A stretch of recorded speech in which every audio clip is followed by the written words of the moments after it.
Excellent.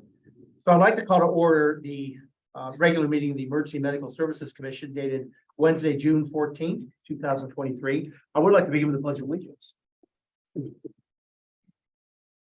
I pledge allegiance to the flag of the United States of America and to the republic for which it stands, one nation, under God, indivisible, with liberty and justice for all. Thanks for coming. Any public comments? There's any public here. There's no correspondence, correct? Correct. Awesome.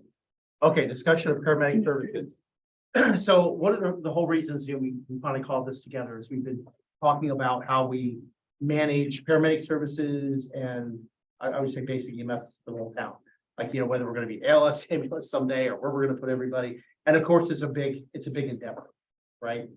What I was hoping to do with everybody here is kind of now establish the formalized process, right? Because all this has to go through the EMS Commission.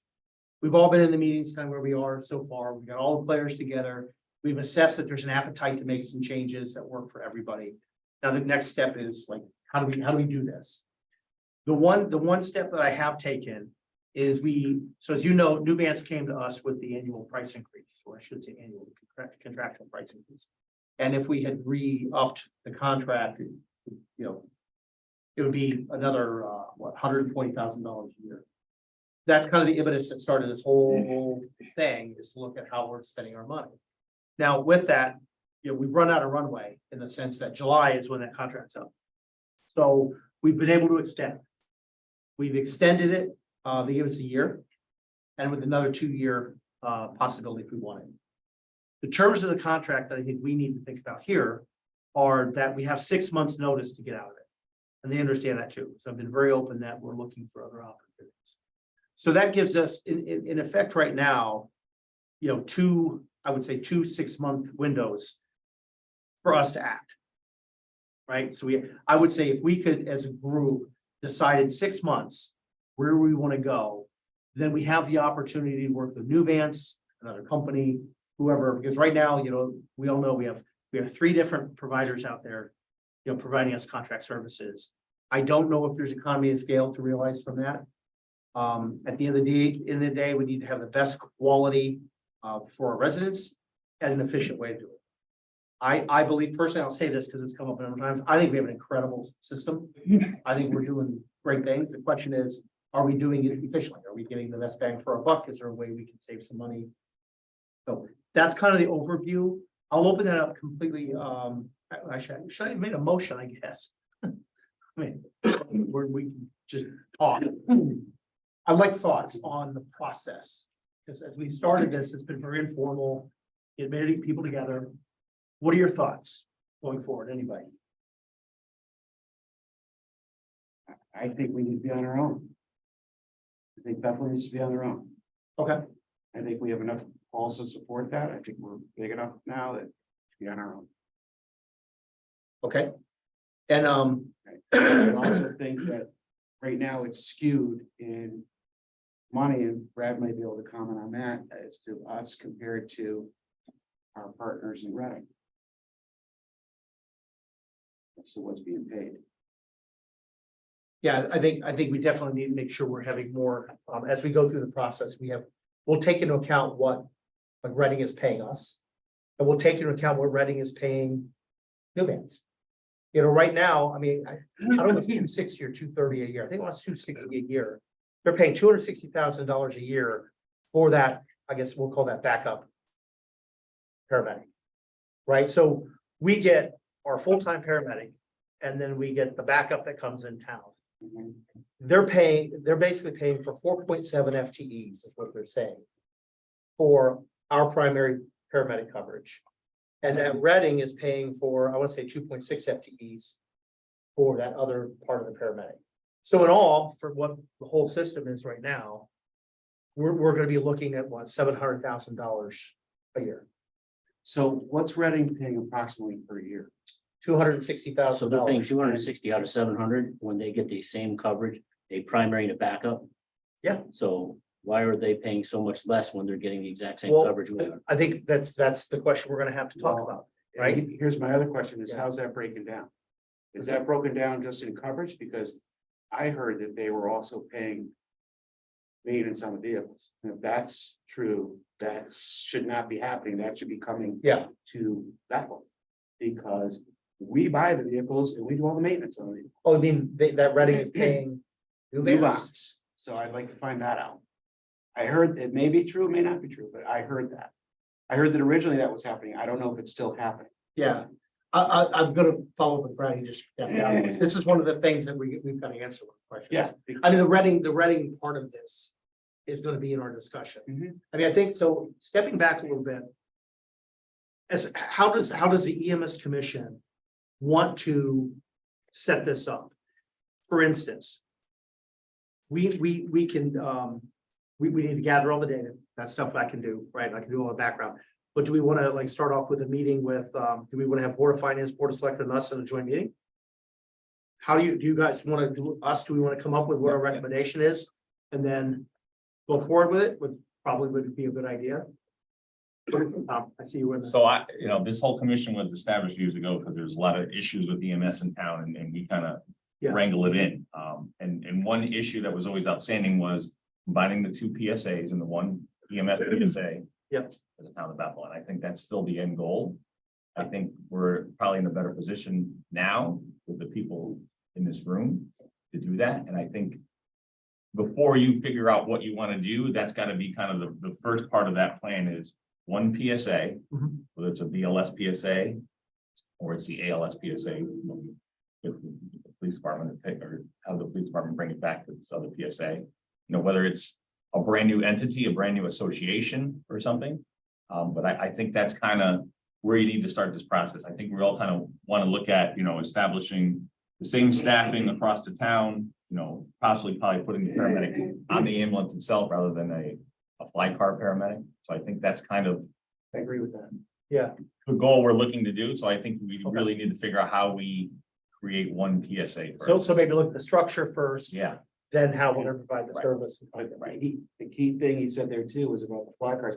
There's a lot of money invested in vehicles and in the upfitting of the vehicles and the maintenance. That if you combine what Tom said and the medics are on the ambulances, and maybe you keep one vehicle that's for one medic. If Yeah. we need to call one in, that's fine, but Well, one of the you can cut overhead. one of the discussions that I had with the folks in Danbury. Was that we would run an ALS ambulance, right? With a backup BLS ambulance. And then have the same, backup paramedic situation. Once our ALS ambulance runs, the backup paramedic comes in a chase car. So the second one would be kind of what we do now. Now, a lot of that, I'm sure, is driven on us still working with Reading. From their Right. perspective, they really want to work with Reading because I'm sure it works great for them. But it gets back to whenever we do this, we can decide whether we're gonna take Reading into account or not. But we'll just make sure financially we're making the right decisions. Yeah. I mean, Yeah. just in the last few days here in Bethel, you've had multiple ALS calls, so, again, and we talked about this at the last meeting that. Yeah. There should be times, and Ryan had touched on it also. You follow the trends where you're running two paramedic ambulances at certain times of the day. Because that's the way you should be doing it. The other thing is, these gentlemen have been involved since the beginning. Mhm. I'd like to make a motion that they're invited into the meeting for this discussion. Well, they're automatically open to come to the meeting. Right, but they're part of the And- public. I want them to be invited in to be in this discussion. No, and they are, because as the chair, I have a great degree of latitude during discussion that I can ask questions and allow the board to ask questions if anybody there.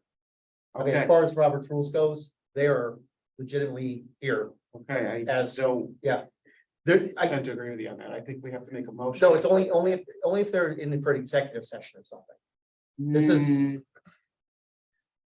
Not I'll any be meeting- happy not to any check. meeting I've been in. I'll be object. Yeah. Listen, I know this has come up a couple times with even the fire commission meetings. Yeah. And the understanding that you would want folks like your designees as part of the commission. I get that. That's different. But in a meeting like this, chair has a great degree of latitude to allow us. As long as to we're discuss good, with because I want to folks. make sure Yeah. because I want them Yeah. to be able to be involved in this Involved. discussion, because they Yeah. have things to offer. And in the next discussion that we're gonna have. Yeah, but there's no formal process of thing necessarily like you're invited in the meeting. I mean, we don't put them on the commission. No, you Right. invite people into the meeting. We did it at the police commission all the time. You invite people into the meeting for a specific discussion. And then they're Okay. back out of the meeting. Gotcha. That's the way we used to do it.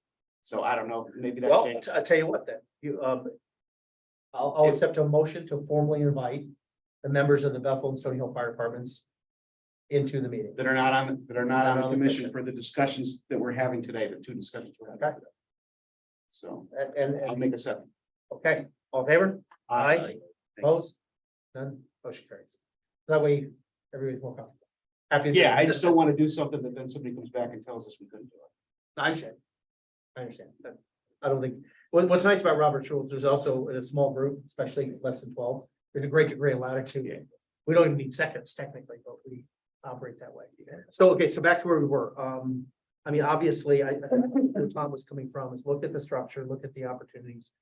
If we want to do this under one umbrella, is it possible that the town carries the PSA instead of what the police department? So I think that what we have right now is the correct number of ambulances for the town. Okay, 3. I don't, it doesn't matter whether, Stony Hill has 2 and Bethel has 1 and vice versa. Obviously, right now they have 2 and we have 1, but 3 seems to be the right number.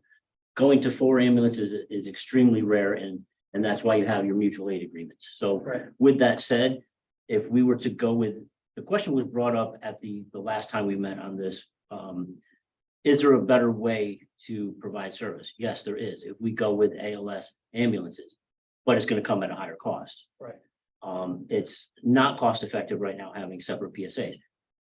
Bethel would have to have an ALS ambulance. We would have to have an ALS ambulance 24/7. And overnights, that's not cost effective. That's, they'll be sleeping constantly. So I think that is probably the end goal, like Tom had said, is to combine the PSAs, get to 1 for the town instead of having 3, the paramedics out of the police department, Bethel having 1, Stony Hill having 1. And then that gives you that flexibility of what you had said prior to is having 2 ALS ambulances during the day, maybe drop it down to 1 overnight, and then utilize the dispatch center to determine whether it's an ALS call or a BLS call. The town can figure out the aspect of the staffing of the ambulances versus volunteers, and goes to what Bethel's done in the past, where they look at the staffing level of the volunteers, and if you get it, that's great. If you don't get it, then it's got to be covered by paid staffing. But I think that management of this system needs to come from the town. Okay.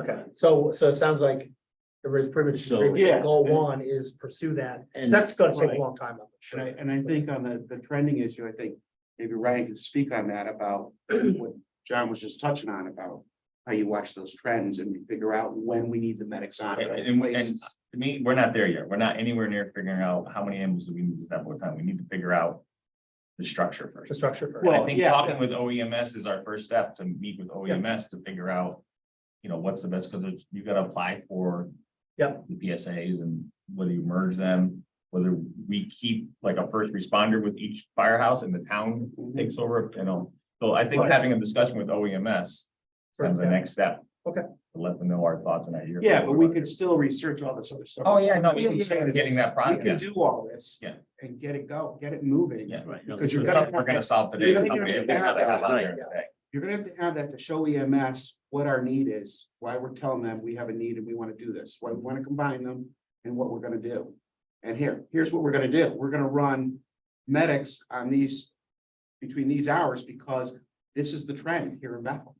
It's not about Reading anymore. It's just about Bethel. Yeah. This is the trend. And that's gonna cover us. That's gonna cover Stony Hill and Bethel, which is good. Yeah. Because we get a lot of ALS calls. No, that's true. We do. That's true. Well, listen, the other part of this too. I mean, I understand the feeling about Reading. I think part of the problem with Reading is that we don't feel like we get a fair shake. I mean, if there's a way to work with Reading that it works for everybody and it offsets our costs because it helps Humans or whoever we're with.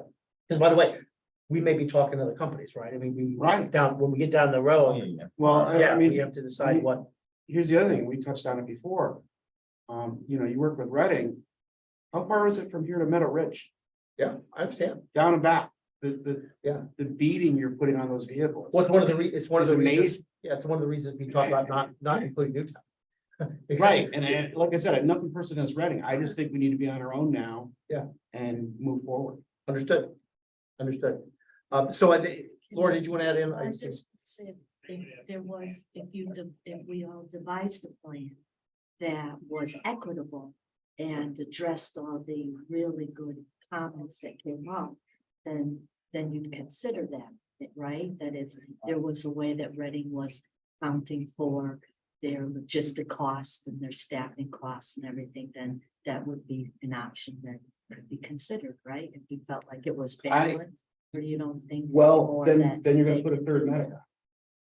on high times, you're gonna have to have one in Reading. That's the thing. That- So As far as your trend. cost is gonna go up. I mean, the relationship that we have with Danbury and the nuances is even if the two medics are out, a third one is gonna come from the Mhm. city of Danbury. So patient care, I think we have a great relationship. But I don't agree with the fact that Reading is able to pay maybe 20% of the total cost when they are so distant, when they have that same Yeah. luxury of having a primary medic and a secondary medic, I think that a was third well one said. if Yeah. necessary. What I'm saying is, if a plan was devised, it was equity, then that would be okay. Well, right, exactly. I think Yes, that's that what they I- cer- I think we at the question very equity. least, we need to renegotiate with Reading. Yeah. If we're gonna keep this the way it is for the short term. And then we can figure out the logistics of possibly merging our PSAs, and like you said, we have that out in 6 months. If we do change our dynamic here, and then Reading would have to figure out their program then, but at least to minimize our loss on this paramedic program is we've got to get some more money. And And I heard because that. I think that this is a great program for the structure that we have right now of 3 PSA. I guess I think we're doing great work. Yeah. And I Yeah, think the I services, think yeah. the Yeah. services that we're Yeah. giving are The top medics notch. themselves are great. I love working with every one of them. The Yeah. The program that we have, partnerships they're- really was- And I think the outcome for our community is probably pretty good, right? At the same time, I think we've always looked at this as, well, from an efficiency standpoint, is the right structure, to your Yeah. point. Mhm. Are we doing that correctly? And this has come up through the board of finance, this has been there for a while, so that's been this whole. Because at the end of the day, I think we all know there's an opportunity like to combine the PSAs, it's been a goal for a long time. So that part of the structure, I think we're proceeding. Where we go from there contractually is really up to this group and all of us working together and. You know, writing in or out. I think if you can get to one company, that says a lot too, because right now Yeah. we're all using different. Yeah, I'm using one, Stony Hill's using one, Bethel's using one. Yeah. There's 3 different entities right now. Yeah. Operating in the town of 2 Bethel. billing companies, 2 staffing companies. a Paid paramedic. entities, I should say, operating in the town of Bethel for EMS, along with 2 volunteer agencies. Yep. Operating in the town of Bethel with EMS. So Sure. you have 5 agencies. Yeah. Yeah. 5. Let's Yeah. get to one. And it should be noted, right, just for the record, that we all know that this is not a money-making business. I No. mean, no, and so there's gonna be a cost associated in the end that's gonna be, you know, Yeah. the burden of the taxpayers, but it's part of Yeah. the town's responsibility to provide this service, so, you know. Yeah. But yeah, find the best service at the best price, the Yeah. best And- value is really the goal. And it's also, and structurally, even long-term, right? Change is hard. And I think it's very important that as we make that changes, we're very clear to the members of your departments, the community. That this, you know, the volunteer fire department, volunteer EMS is important to the town. Now, whatever we do in this structure, we need to do it with them in mind, them understanding what we're doing, because. I don't wanna lose membership. I don't want people that, like, we need to collaborate on this in a way that bolsters what the departments do. It helps, right? And change is hard, because I know rumors are gonna start flying, oh gosh, they're gonna change this, and next thing you know, who knows what everybody's gonna think. I just wanna make sure that, you know, everybody understands, at least my personal opinion. And the way I think is right for the town, that we're committed to the volunteer fire department model. I don't want them thinking that this is some sort of underhanded way to like take EMS from town or whatever. It's like, Costs the taxpayers more money. Right, exactly. If the town did that. Yeah, we know that. It costs more money. Yeah, we know that, but I just want to make sure that personnel in the departments are Yeah. comfortable and in the know as we do these things, we talk about I it. mean, if you focus on the fact that you're combining PSAs, it's gonna create a sense of unity than the current separation. That's good. I hope. That's great feedback. It's great feedback. Because my fear has always been folks may just balk at the chain and worry about it, but that's a great way to think of it. I think my concern with that would be if it's all one entity. It becomes hard to just justify volunteers for EMS, so like it couldn't, I don't see it viably being like Newtown's model where they have a separate department altogether where just give volunteers for EMS. I feel a lot of people come in that are cross certified because they're drawn in by fire department side, and they either come involved with EMS or because I think there's so many more opportunities to be EMS to get it as a regular job than there is on the fire side. So people tend to come and go. Right. And I think too, for a recruitment standpoint, it'd be very hard to sustain that in a real way, because I think the turnover would be too great. And I think it would end up being a bigger burden on the town. So basically, well, the other burden on the town is that if we ever want to do the new town model, it's adding on a whole nother building, it's adding a whole other set of, and I'm not necessarily crazy about that idea. I mean, I've been the one who floated very often because of just making sure we get the EMS together. If we figure out a path forward that does that, which just licensing for the town, but still maintaining, the fire department's piece of that for recruiting. I mean, once you all in. combine the PSAs, there isn't a Yeah. obligation of putting it under a separate roof. No, it's not at all. So Yeah. I think that would help the volunteerism if you keep it under the same roof that it currently is. And that Yeah. you would still be able to do both because, to Brendan's point, if you had to split your loyalties to, well, tonight I've got to go up to the firehouse and then, well, I'm also a member of the ambulance corps, I've got to Yeah. dedicate another night to the town of Bethel as a Right. volunteer, then, you might pick one or the other. Okay. That That is a Legit. very legitimate concern. Yeah. And Tim is that something wrong at the state level with how they recognize it? Like, why can't the structure recognize what each of the chiefs are saying and their staffs? So that it's under one umbrella, but each station has their, and in the military, they have that where they The have unit their, identity and then it goes up through that or like a structure. chain of command. So that's- it would like I said, complement. That's something we'd have to have a conversation with the state of EMS and kind of give them our, kind of our thoughts and ideas and. they- So I don't know so the it regulations. didn't delete. It actually supported the volunteer structure that still is so important in community life. Maybe Yeah. each fire department incorporated can hold one PSA together. I don't know if that's something they could do. That would be, I don't, if it I could feel be, like it's just to say the town holds this PSA and then we run. Yeah. The staffing out of. Right. Stony Hill and Bethel. So I don't understand why we can't go with the same model that we have for fire service. Basically, the town is in charge of the fire service, but they give us an operating budget. They buy the apparatus, they would buy the ambulances. They would take in all of the billing and you would be the managing entity and we would be able to provide volunteer services to that effect to help reduce the staffing costs. Right. But you would take on the burden of, or the town of getting one billing company, one staffing company. Right. And figure out the logistics of the one PSA of the paramedic service, incorporating that, whether it's a flag car service.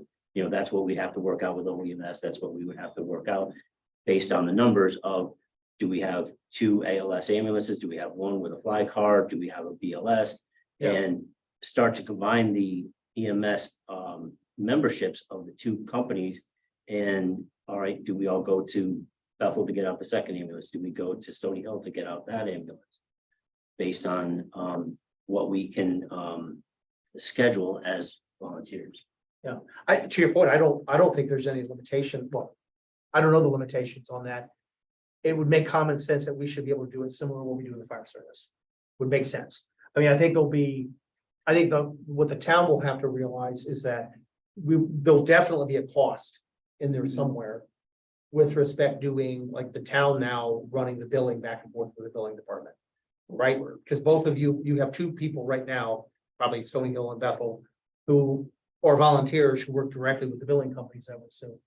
Whether it's Chuck from Stony Hill probably does it directly, or maybe an admin person. Yeah, our treasurer does. Treasurer does it, yeah, and then same thing there, so those are volunteer positions. So there will be a cost realized at some point with having an admin who does that, Oh, right?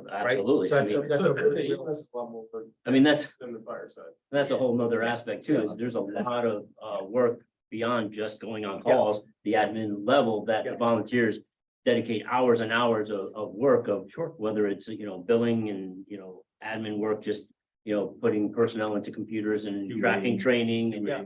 QAing charts and. It's part of the whole thing, so that's gonna be part of the structure. We'll Would get this you done. want volunteers to still be part of that? Part of which part, the admin stuff? Yeah, the staffing and all those items that you just said in when you said that you wanted, to be a nice complement to the structure you already run.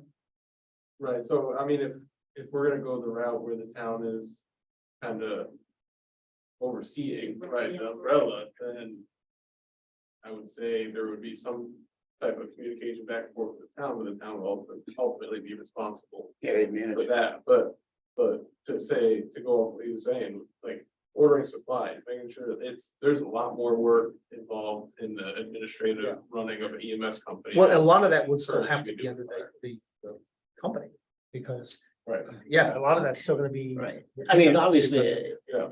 if we have to order something, it's gonna go back to kind of what we do on the fire side. Yeah. We put together a budget, this is what we're gonna need for supplies for the course of the year. Yeah. And if you give us that approved budget, we're gonna spend it, and then based on call volume, yeah, we may come back to you and say, we've overspent our budget based on call volume. We're gonna need to find more money for that, but we're gonna need that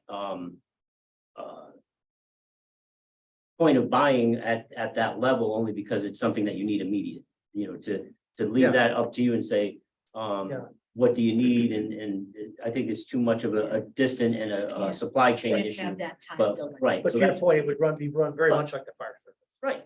I I think mean, the only that thing that's structure gonna is be- there, Yeah, the only thing that's probably gonna be different is figuring how we do the billing part of it. Right, with one company and all that, which, whether or not we're gonna need an admin or something, so, but again, as we go forward with the structure, we can answer those questions, see. but What's knowing the efficient? man hours that Bethel puts into their billing aspect, the man hours that Stony Hill puts in, yeah, you're definitely gonna need an admin just for that Yeah. aspect, but if it's under one entity, either the billing company that Bethel uses or ours, and they're doing it for the entire town, I think that they're gonna be able to handle that burden. I mean, the majority of that work, and they just supply you the numbers, the figures, the funds. Because, we're, I'm sure both supplied with many reports on, this is your number of calls, this is number of Yeah. BLS, this is the number of ALS. This is what you took in, this is what we are sending to collections. All of that information will be provided to you, because they're doing their Yeah. job. Right, Can I right, ask one question about that? Do you have like a 3-year run of what you paid out in supplies, staffing, and what the revenues brought in? Because if both houses can supply that to us, then Dan and I can sit down and then talk to the Board of Selectmen about running it like we run the fire department, and maybe not through the general fund, but through its own fund. So it's not part of the budget process, but there is like a budget provided. But we would kind of need to know what like a 3-year run is. And I know the numbers are gonna be a little skewed because of COVID. But We could do that, right? Yeah, I mean, off the top of my head, I know, just because I've been president the last 3 years, we're roughly around $300,000. of expenses and revenue, like what? But that is our budget, and we're fairly. So, Who knows? And yeah, that it's pretty, includes, it's pretty close. that includes supplies and staff, correct? supply staffing, ambulance maintenance. That's phenomenal. That's remarkable, and what I just was going back to is, That's, when you say that the volunteer role, they still want to maintain, that you are clear about that. Brad, do we know right now when, with the ambulances, I mean, they fuel up the town garage, is that right? Yeah. That's correct. So, do we know what well, you probably know what that number is for ambulances. Yeah. Okay. Again, I think so, getting back to where we were, it sounds like moving forward to talk to OMS and see what our options are about combining the PSAs and what would be required of that is probably something we want to do. Yes. Okay. That would be probably more than a 6 That's- months process. Okay. And Which that's, should maybe, that's a good thing too, Brad. And I were just talking, insurance through the town, because of the buying power, will be a lot cheaper to Yeah. insure those 3 ambulances and the liability and everything else.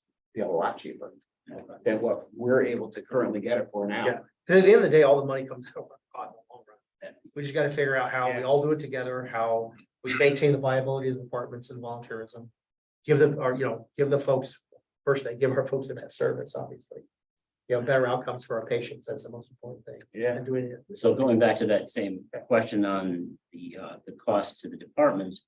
Our trustees did a snapshot of where we are year to date. From January to the end of May. We are at a almost $9,000 deficit. It's actually, we're losing money to do EMS services. So going into the contract. That was something that we were gonna look at to negotiate with the town that we may need to be subsidized, or we're gonna go out of business again before to provide ambulance service at a BLS level. I see where you're going, okay. So we'll get to the contract in a minute too, so we'll probably talk about that. So. I guess it might be worth. I guess we could kind of vote on a resolution that Tom and I are gonna approach OMS. Right? So I'll put a motion forward that.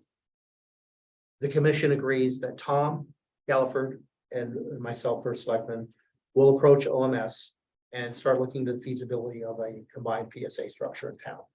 Do I have a second? I'll second. All approved or all in favor?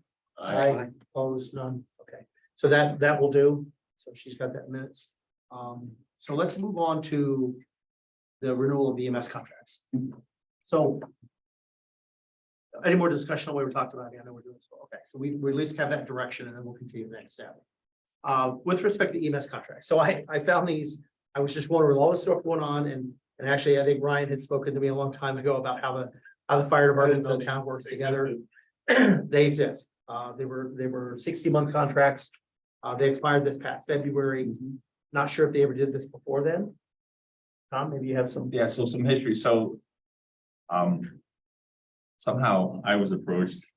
I think the town of Bethel received the letter. Somebody received the letter. This is going back a while. That the Connecticut OEMS, Office of Emergency Medical Services, requires every town to have an EMS plan. Ours, I think there was something out there that was very outdated. And they gave us a couple of years to get it done.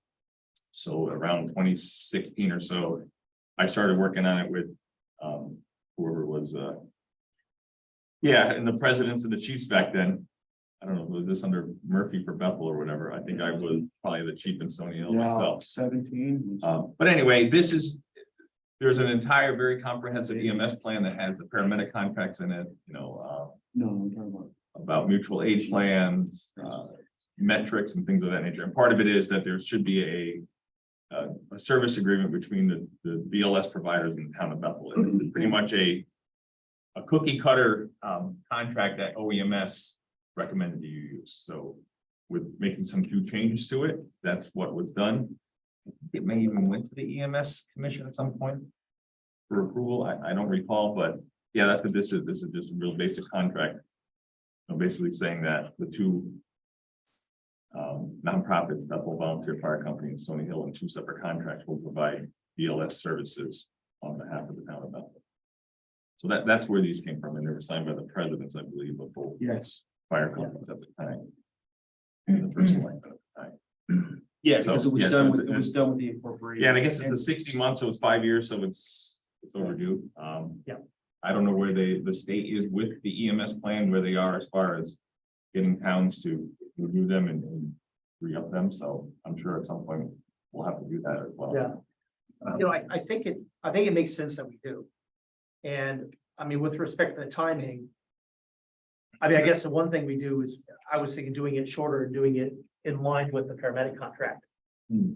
So maybe each year we're doing them all together. Like if we got them kind of synced up, so every time we do a paramedic contract, everybody would know we got to do the one with the departments as well. That also gives us, I guess, some flexibility once we decide what we're doing with New Vance or whoever else it's gonna be. We can, Yeah, I agree with that, as as long as we keep this model, and then, Yeah. this may go away when we. Yeah. Give this all to the town. too. exactly. I mean, and I don't know if there are any other MOUs with respect to the fire service. Is there, how that works, or is it? No, Okay, I think there's mutual aid agreements out there, Tommy, right? Still? There's Between us mutual and- aid agreement with other Right, agencies. right. There's, If you call. Areas where, if you're looking at EMS plan, and I'll send it to everybody, well, the charter, I mean, in the charter, it talks. Is a charter or one of the codes, actually, maybe it's one of the ordinances talks about volunteer fire department and the relationship with the town. It's not specific, but I'll go find it. There's a That's rule- in the, for the fire commission, that was put in the fire commission, that the fire chiefs will report to the first selectman. There's something about volunteer fire department too separately. I'll check. Oh, yeah, okay. Yeah, I'll have to look it up. Yeah.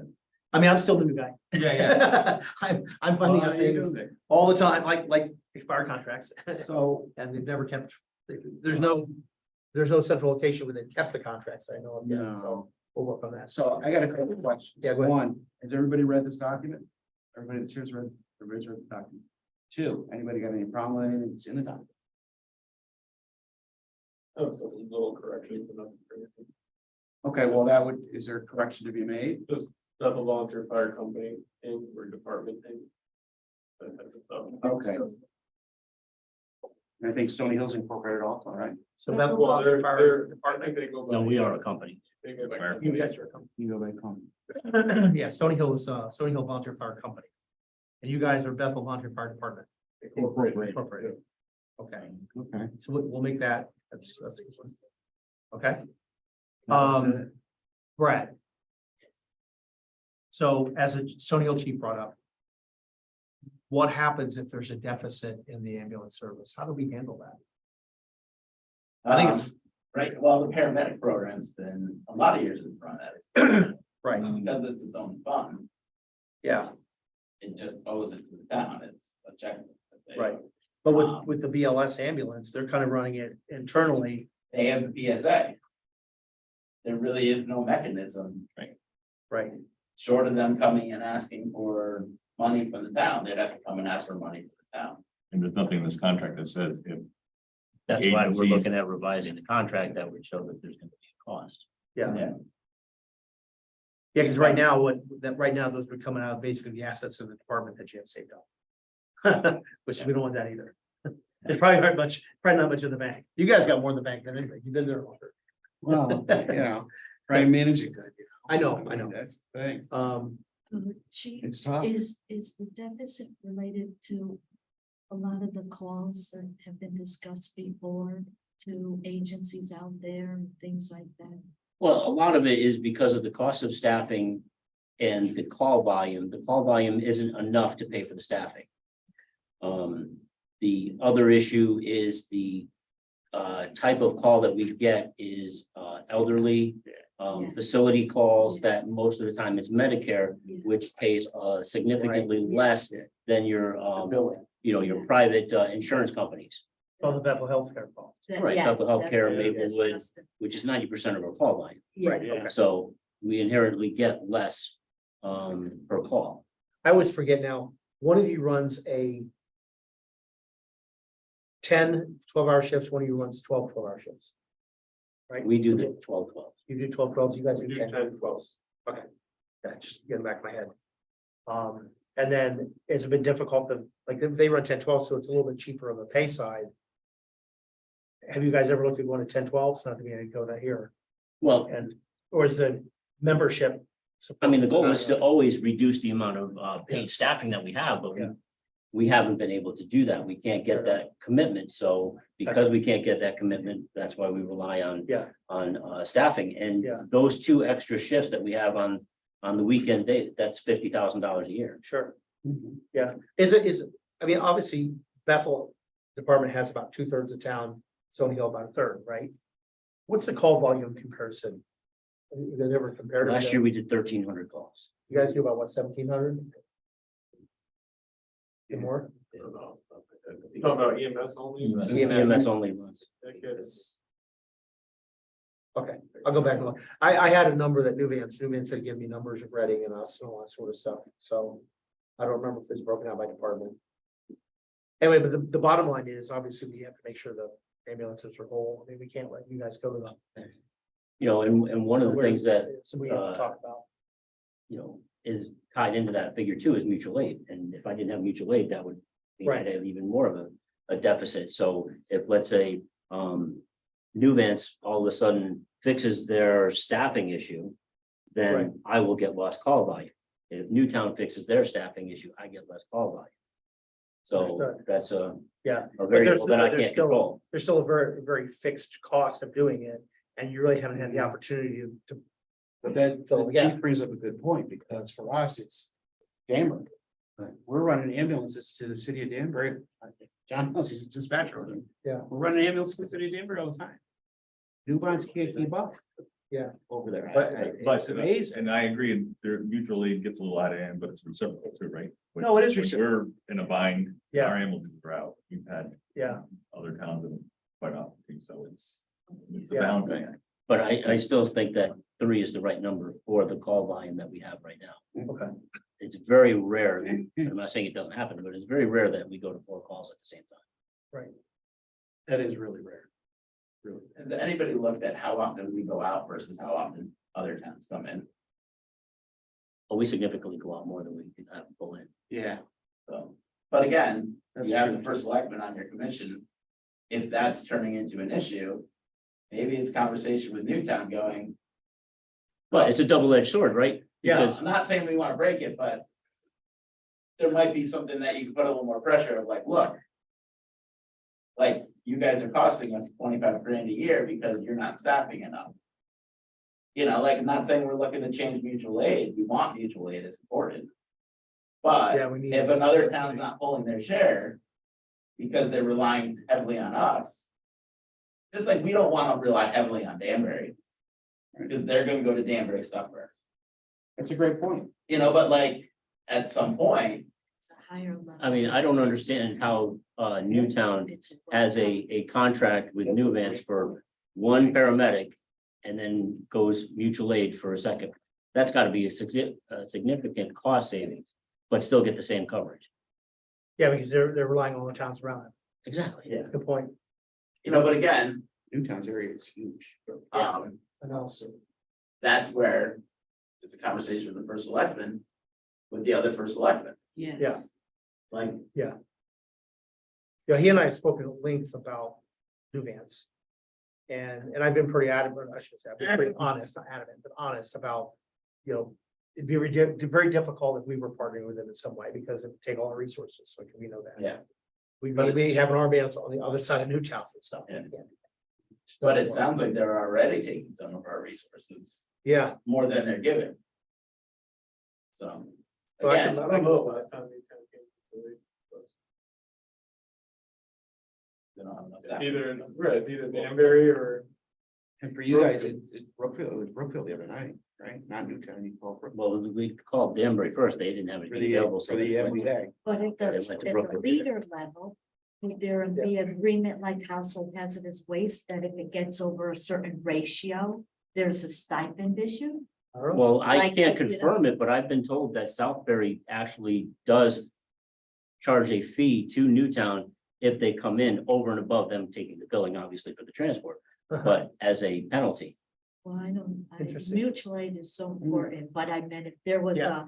a agreement of a ceiling Yeah. by which you go over, and I'd hear the leadership there. No, I understand. But again, if Southbury does have that agreement with Newtown, Newtown probably goes still cheaper than having to staff another paramedic. Absolutely. Right. So, Yeah, when if they're that out is our the neighbors. case, maybe we set something up in Newtown and go, look, we'll mutual aid for you, but if you're not gonna staff enough, we want whatever per call that we go and cover, Right. you know, above Whatever we got. whatever. Cause you could drive 37 minutes out there for the fall. Well, there was and a get time refusal and when- no billing.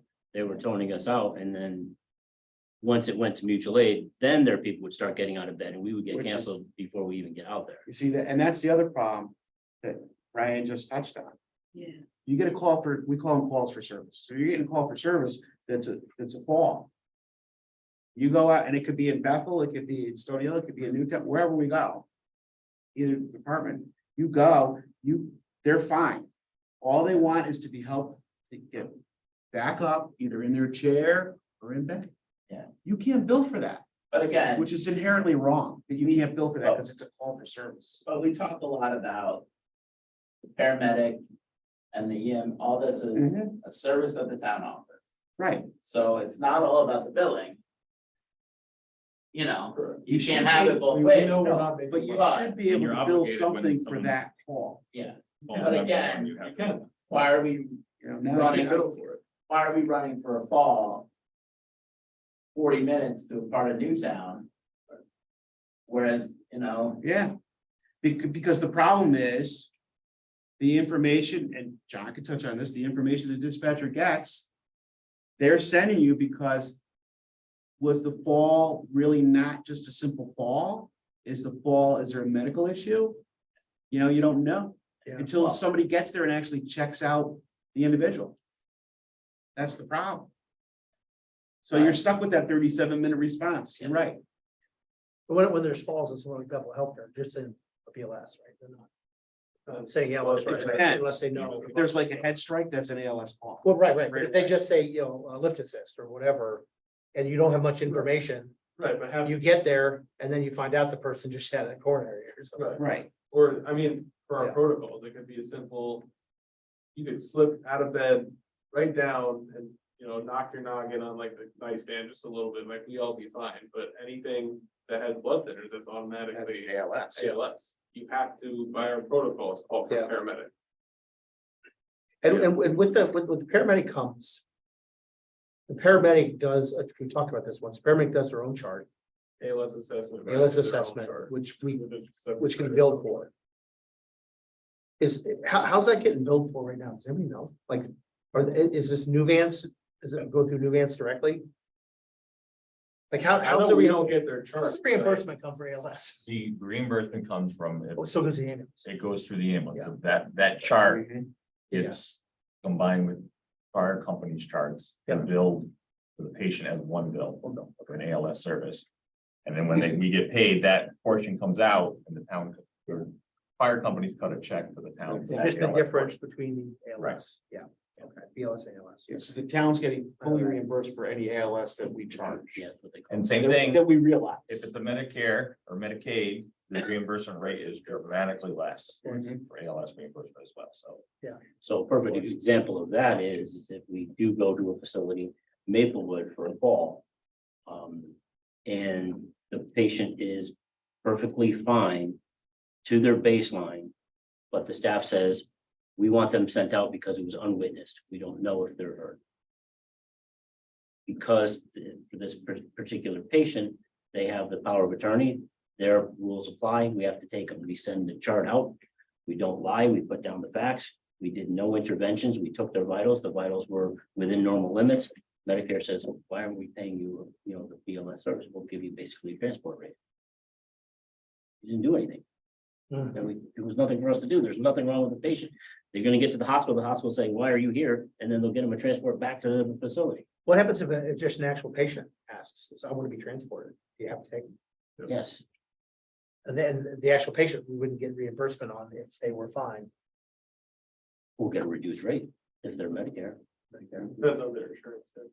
so there's definitely some cost and reimbursement issues that have always. So, That's why we're running it. From day one, I mean, this isn't. This has always been an issue, and we know it's not a money-making service. right, We so want to try to break even as much as we can. To Yeah. be as efficient, but it is what it is. if I got picked up by Danbury ambulance back in the day, right, and I said, I want to be transported, I'm not, everything is normal, I know, but I want to be transported, I think I'm hurt.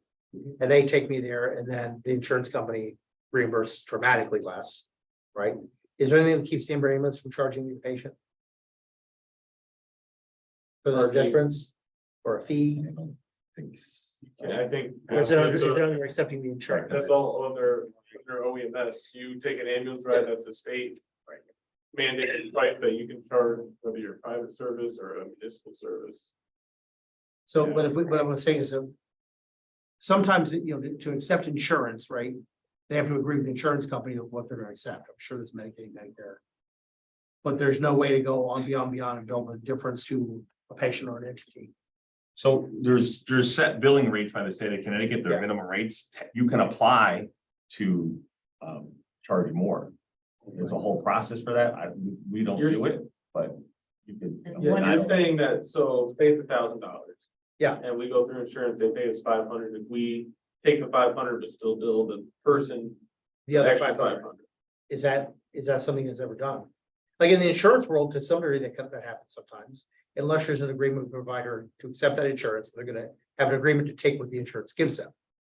In the ambulance world, I guess the question is, if that happens in Bethel Healthcare, can we charge a fee, The patient or the facility? the facility? They're the ones making the call and they're sending patients in. That would be, I know it's that would be controversial a as hell. I great don't know, like, OEMS question to ask. Okay, just curious. But what? We never have before, I'll tell you that. Yeah, one of No. the commissions. Sure. And you correct me. Yeah.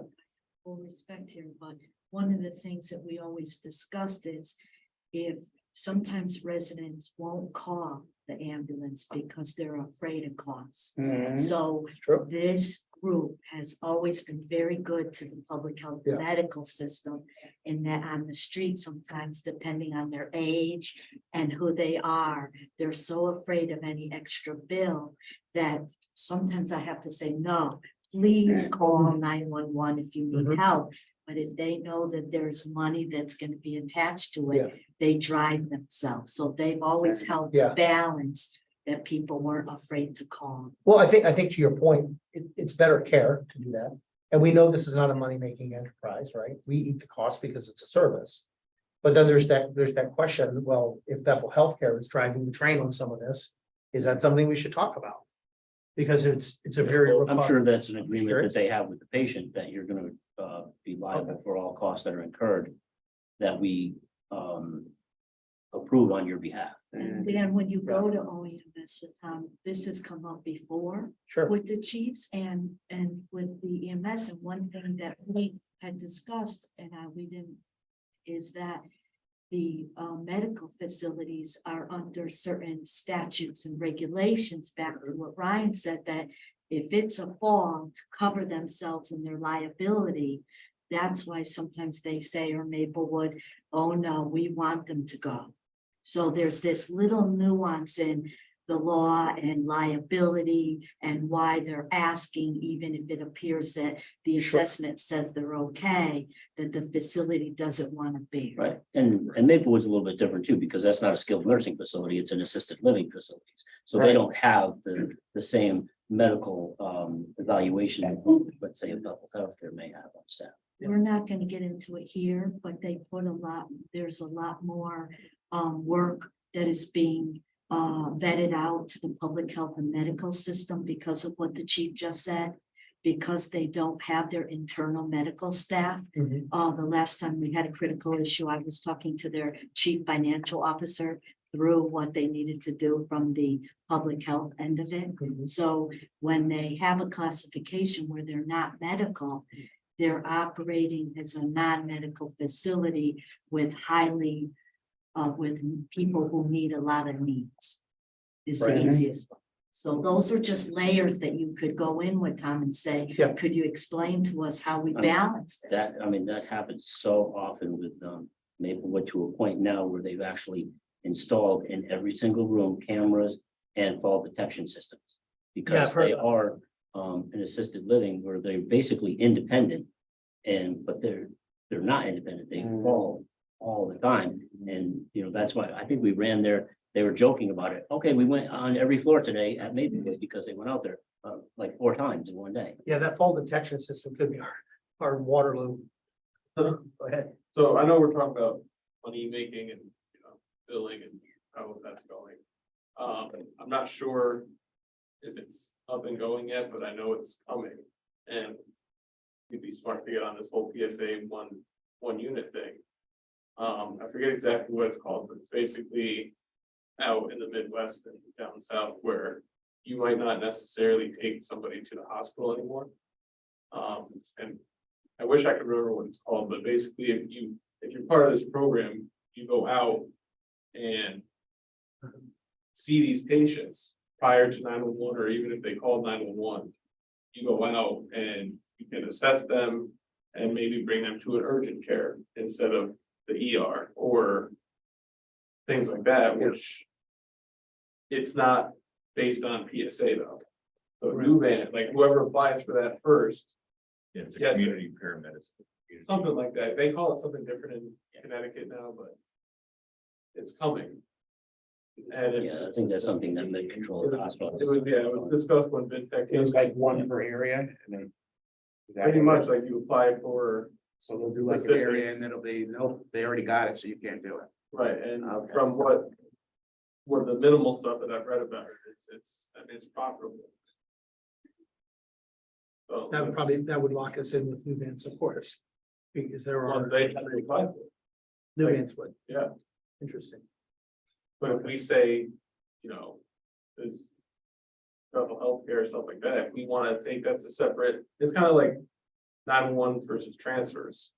Like, big private companies don't make their money on 911 service calls, they Right. make their money on transfers, because it's guaranteed money. And Yeah. it's not an emergency, you can say yes, you can say no.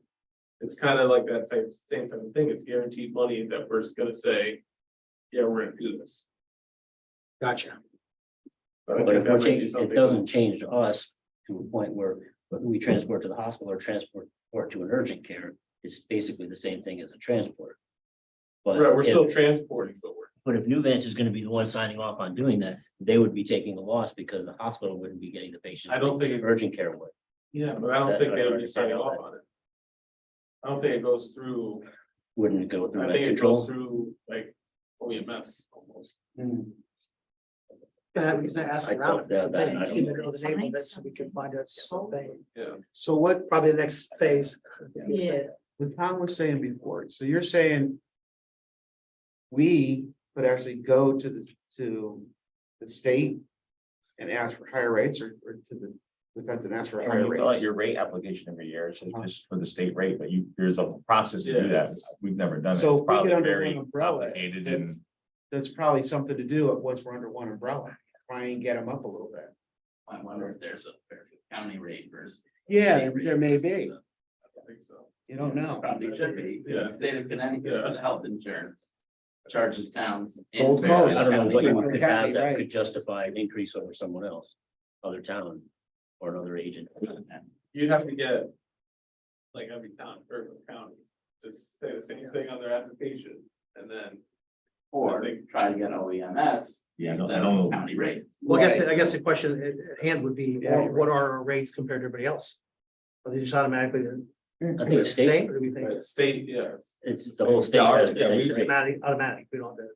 yeah, well, our rate is what the state rate is. Again, you can apply to have a higher rate.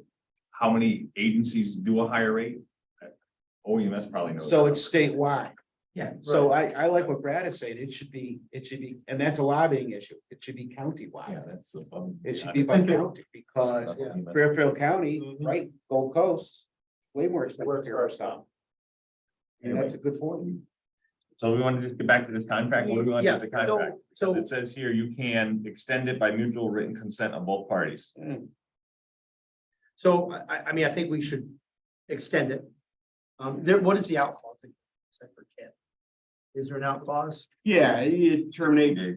for any clause at any time after providing minimum of 60 days written notice. 6 days right notice. Okay, so that gives us like, if we come up with a plan, then we're fine. We're able to. So what I would recommend, I mean, I guess we could take a motion. I would make a motion that we renew the contract. Bethel renews the contract with both volunteer fire departments for a period of 2 years. That would align us with what we're getting with right now with UMass. And then we line them up, and then every year we check our contracts. Can I have a second on that? So.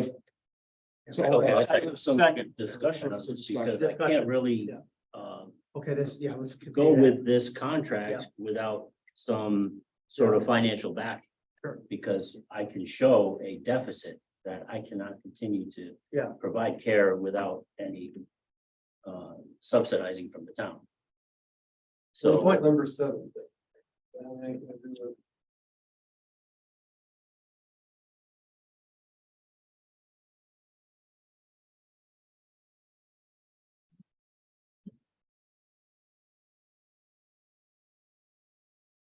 There you go.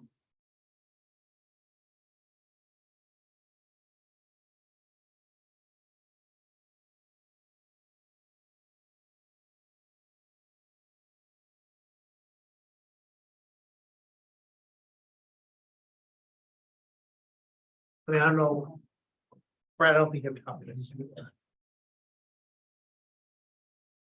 So, like, that one, Right, I mean, we're looking at number 7. one, I can read for the record that the town. Yeah. Article 7 says, the town shall review, endorse, and provide supporting documentation as appropriate. Applications for grants or financial assistance submitted by, and it's either Bethel or Stony Hill. Each contract to public or private agencies for the purpose of maintaining or improving emergency services within the town. So the way I read that, that's basically that there's an onus on the department to let the town review these things when they look for grants. It's not necessarily us giving them a grant. Right. That's kind of how. Yeah, It's for applications of grants. Right. yeah. But does item 7 also act as a bridge for the department to ask the town for financial assistance? Because it keeps it so open, and we are a public entity. But the town's already providing assistance. And it's done it outside of this. The Right. town through the ARPA funds spent $50,000 per Yeah. department for vectors and stuff like that. Well, we continue to There's a do that, mechanism. right? Yeah. I mean, I think the question at the end of the day is how, if Stony Hill and or Bethel wanted to try to find a way to define the contract to protect you from loss, that's a whole other ballgame to talk about. Yeah. And it's also yeah, it's a tough situation because on one hand, I would never enter a contract with an organization that says I'm going to cover all their losses. Because that means they could just spend all the money they want in their program services budget and we're going to pick up the tab. Now, I know you guys don't do that, but you know what I mean? right, well, that's Yeah. one of the reasons why Yeah, we are on board with the change of the town taking over the ambulance service and running it similar to the fire service, right. where you are taking over the burden of the billing and also taking on the burden of the expenditures. Yeah. Such as staffing, such as supplies, and such as ambulances. Right, because legitimately, like I said, this all comes out of one pocket, however you have it, right? You can't be on the onus, you can't be on the hook for taking a loss to a public service. You can't be, I understand that. The question is, how do we do it? I mean, it's obviously. Whether we need to go with these and extend them, or whether we need to redo the contract to cover that. I honestly, I mean, I don't feel like we need to redo the contract. I think we need to figure out a way to cover them at the end of this year. Yeah, I think we need access to. We need your financial reports that show you're running out of luck. The contract says you will. Let's just kind of. Right, we're willing to provide the Yeah, documentation. That's part of the So- contract, but then provide the information. I don't think there's any problem, like in this situation, especially where we are now. Trying to get you through the hump. Like, cause it's happening all over right now. Having cost of the services. Yeah, and some of it could be a timing issue. I'm sure, especially private insurance companies are taking 60 to 90 days. Right, part of it could be a billing Yeah. issue where you're not getting. But that's 3 always months from now, you may an be issue. ahead of the game. Yeah. And It's hard. to your point, when you have patients that have their portion to pay, they're doing it in payment, so sometimes my financial record, so, oh, you just got some money from somebody from a transport from 2021. I just got $20. Which goes back to the, their fear of paying and having money to take. Right, I mean, take. how much money am I really gonna get out of an 80-year-old person that, I understand. Yeah. Yeah, I'm not saying the town's not willing, we will help, it's just a matter of we gotta Yeah, establish how we're gonna do it. I got to answer to my shareholders. I mean, I think there's a very real, listen, I can say publicly, you have our commitment that you're not gonna. You guys aren't gonna sink like a stone because you're $9,000 short in we're gonna help cover that. I don't know how we change the contract in a way to do that at this point.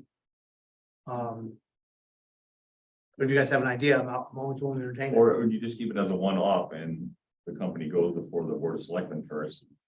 It says, yeah, well, that's the thing I wanted to leave there today is what's Contract. going to be the avenue to yeah, help alleviate this is to go before the board of selectmen, then go before the board of finance with the documentation and say, I'd like this amount of money.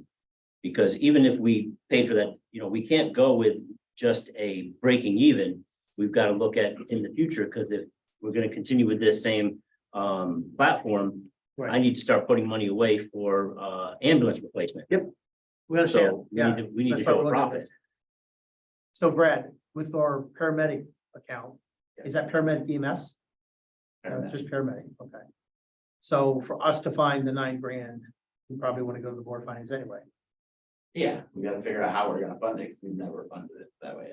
We Yeah. bought equipment in the past, Right. but we've never funded operations. And is it the $9,000 as of today, or is it based on a fiscal year, or is it based on a calendar year? Of at what point do you say, Yeah. they ended the calendar year or their fiscal year at a loss? That's all. Like I said, it's a running object Yeah. with buildings. I mean, isn't it the purpose of the EMS commission to bubble up an issue like it's the shortfall? And I mean. Yeah. that's Probably fine within the. Yeah. Yeah. So if you have anybody to go to, Yeah. I see, my opinion is we should sign the contracts if there is a shortfall and comes to this commission. Yeah. And goes to the select. That's a good point. Yeah. I agree. Which is, There's probably wording somewhere in you'd have to look at the ordinance for the commission about that. Yeah, Step one is done. kind of like the fire commission. The fire commission Yeah. approves, Yeah. recommends funding for a piece of fire equipment, and then it goes to the board of selectmen and then to the board of finance. so, Which, yeah. So do we set a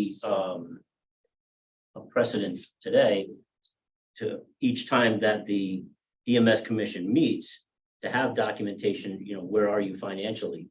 like kind of do with the police commission, that kind of Yeah. budget. Yeah. Or at least specific meetings, right? I don't want to put the onus. so you have to Twice do a the year or budget. something to. Yeah, I mean, I the mean, commission meets. Commission met quarterly, yeah, It's supposed and to if you be. did quarterly, so if you met in, We it's June now, so it seems so, but if you met July, October, whatever, late enough in the month that you can supply the 3 month prior. Yeah. To show where you're running on that quarter, where you're running year to date. Right. Cause it's then gonna bubble up other issues of like. All right. Yeah. Bethel, why are you running in a deficit for this quarter? What happened? And you can say, well, we had to buy 6 months worth of supplies because they're hard to get, and that's why this bubble, it would certainly be helpful too, as we move to this one ESA. I mean, I'd certainly like to meet more frequently or as necessary, right? We'll meet quarterly, but maybe put in a couple extra meetings. If you can come up with a little bit of I guess where you stand on your budget and where you are, we could certainly go to the board of selectmen and board of finance with it. There you go, perfect. Okay, and this is as of May, That's year to date. year to date, right? And as far as okay, here it is. We know there's a shortfall. When is it, you guys are on a calendar year, though, right? Your fiscal year is your fiscal year, the same as ours? Well, nonprofit, you have choice, right? Yeah. Yeah, okay. I've read your 990s, I just don't remember what it was. Okay, so you're coming to the end of your fiscal year as well, okay. Okay, so right now it's 88, but So you really, You've got you really need to go back to July 1 with that report, to June 30th, to see where you are for the fiscal year, the company's fiscal year. Yeah, That that report report, is- didn't we have, That report right there, January to May, right? correct, Yeah. So, and I believe the Stony Hill, the company's, this, budgetary year is the fiscal year, so it's July 1 to June 30th. So the question is, how far are you behind for the whole year? For the fiscal year, correct? That's what I'm saying. So yeah, that they need to go back to July 1. I know we were going back and forth on, was the department gonna be January or fiscal? I think we changed I it. believe it's in the bylaw that it's fiscal, but you have to double check. Okay. It'd make the most sense to look at it on a physical basis. 'Cause the town Yeah, to mirror the town, it only Yeah, makes I think sense. that's- Yeah, I because- wanna Change it know, for one or the other. Chief, do you know if this total revenue is what's been billed or what's been collected? That's what's been collected. Okay. Alright. Because it's talked about being an accrual basis, so I don't know if that's anticipated revenue or actual revenue. That's But- actual revenue. So really, this is on a cash basis. Which makes the most sense when you're looking at a deficit. Right. What the cash basis is. Yeah. And just because it says accrual basis. It could, you know. You gotta look apples to apples. So, as long as we're looking at it. So probably what we're looking at as maybe you connecting with their treasurer, like you guys connecting. Yeah. So you speak the same lingo. And we look at this in July to see what the annual number is, and then we present it to the board of selectmen and the board of finance in July. And then you will know what it is for the whole year, right? Because your fiscal year is done. You may not Okay. know those extra reimbursements coming in, but you'll know your loss total for the year. And what we really should It look could be at. bigger than this. Yeah. Right? Oh, absolutely. Could be, okay. And what would make the most sense is standardized reporting between the two departments. Yeah. They don't need to be like every line's the same, but like, so. if the So I think commission's one of the looking things at- that's going to sway the numbers is I want to say in October, we had a rate increase for staffing. Yeah. So that's why going forward, the deficit is going to be more prevalent than it was prior to that back in July. Yeah. Another thing that skewed the numbers was which brought to light that the wage increase was necessary was our staffing company was not meeting their contract and fulfilling staffing needs. So where we were expecting to pay, we were not paying because it was being supplemented by volunteers. So it should have been a lot more of a deficit, but because the volunteers stepped up and covered the paid staff that was supposed to be there. Yeah. They, Does that- they have fixed that issue. Yeah. At a cost to us of giving them more money. And now they're billing us for more because the shifts are being covered. Double-edged sword. Exactly.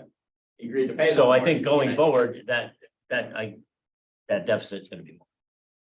But we could talk about that with whoever's like filing your report. You could run, here's I'm just saying here's projection. what the year Sure. looked like actuals, here's the projection.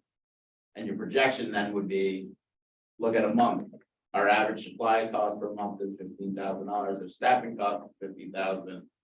Our average month, or even if you looked at the prior actual of like last July, our revenue was 25,000.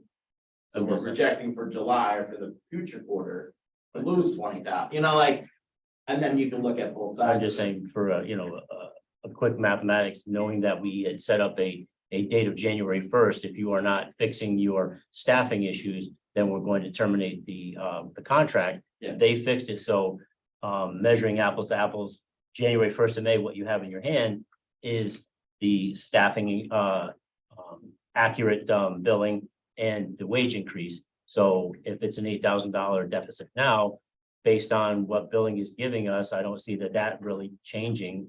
It would be another 8,000 for the second half of the year. Yeah, but you guys don't bill on a linear basis. So one month you get 200 calls. That one month, maybe you could bill for 150 of them. The next month you get. Right, 200 that's calls, such, that's such a variable. I can I only know, go but by that's what I'm projection. saying, so that's why.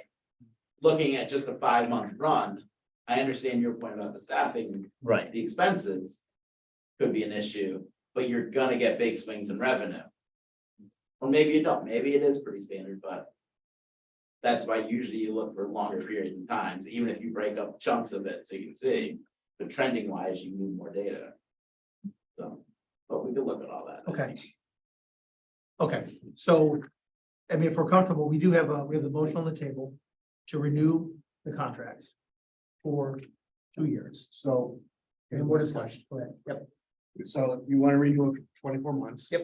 Because that's the way it's written in here is months. Are we going back to when they expired? I would say do them from where we are now, July 1. Just asking. I don't You know. don't know. I That's don't know what the That's a legal great question. ramification is there I don't, because it essentially expired. yeah. I would want to, so what's this, February? March, April, May, June. It was February of 2022, ours expired. So then, Yours was right around there too. yeah, so we did a 29-month contract. What I want to do is align it with July. That's my goal. So I'd be like a, You see what I'm saying? yeah, I totally am with you. Do we have to go back and have a contract for things that already happened? I'm I just guess, saying, do we need to backdate Yeah, it to probably. that we probably should. and then I think continue we've it? done that with other contracts. Should have Marty here on Just a that. question. Yeah. Yeah, well, that's what do I'm you saying. think, Brad? Do we I don't know. historically? I don't think you need to go back and cover something that's already happened. Okay. Yeah. Okay, true. That's a good question. Yeah. No, I just want to make sure. And then- You know. Sometimes we do. What you might wanna look at is adding a line in here that says, without either party ending it within 60 days, it continues to roll until there's a new agreement. In case it slips through the cracks. Yeah, again. the parties recognize it continues. Yeah. Until further action. I think you have That's that in good. some of your agreements yeah, that that's good. exist already. Yeah, Until such time as further action is taken, this still remains in effect. it's already expired. So I understand let's get it a new one, but maybe. We can try to get the commission together again in like a month. And maybe in between, we adjust some of the language in here. And make some of those changes. Possibly have town council look it over. I don't know. And if it find a was- whole new contract. Because if we want to change the name of Bethel to the correct name, the Bethel Volunteer Fire Yeah, Department. but you can do that as. The commission agrees to approve the amended agreement Right, right, with the change. Right. Right. Okay, so then I'll amend my motion, right? Instead of going forward with the contract now, it's right now. I'll withdraw my motion. I'll withdraw my motion. What I'll do is I'll approach the town attorney, get all the information together and the changes we talked about. Yeah. Department instead of company on yours, putting a clause in that until the next agreement or whatever that they call the action clause to continue the contract. The question is, do we want to make it open up for more substantial changes? I prefer not to in the sense that we just want to get through this and get. Contract back. Yeah. And as we are making changes in the next year or two. Okay. You know. Okay. whole Program, if we do. All right. So I'll have the town attorney look at this. Come up with a couple of things. And then I'll float it back to everybody. And we'll plan at some point to have a special meeting in July just to ratify the contract. Does that work for everybody? You can even send it to us and do a simple phone call where we agree, and then you can just have the signings come in Yeah. and sign it if you want. Well, it's a public meeting, so you Yeah. probably need to have a public meeting. We should probably vote on it if we're gonna ratify it, just keep it legit. Yeah, okay. So So you'll just email it to everybody. I'll email it to everybody. I'll have Marty look at it. Yeah. We'll email it out, make sure everybody's good with it. Good. And then we'll plan on, well, I guess technically we make July our next quarterly meeting if we wanted to, but we'll probably have a couple meetings in the next quarter with all that's going on. Very good.